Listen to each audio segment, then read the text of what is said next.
Mhm. So ma'am, halimbawa may mga nakikinig po sa atin ngayong mga magsasaka na hindi pa nahahatiran ng tulong pinansyal o ng ika nga ng indemnification o ng insurance. Ano pong maaari po ninyong mensahe sa kanila para sila ay mabigyan ng kagyat nitong tulong pinansyal na ito?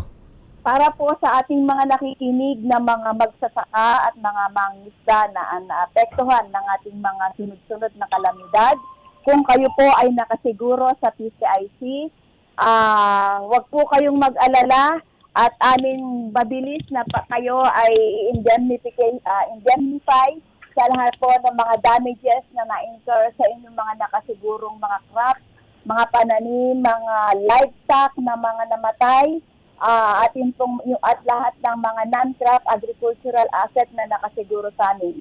Para naman po sa mga hindi pa nakakasiguro, ito po yung panahon na kayo po ay pumunta lamang sa aming mga tanggapan kung kayo ay nagsisimula ng magtanim o kung kayo may mga hayop, kung kayo may mga high value crops o may mga kagamitang pangsaka at pangisda. Kayo po ay makipag-ugnayan lamang sa aming mga tanggapan.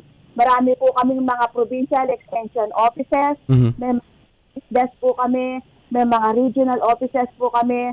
At kung wala pa rin po meron po tayong website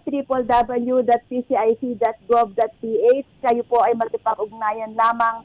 Kami po ay handa na kayo ay isiguro at kami naghihintay lamang.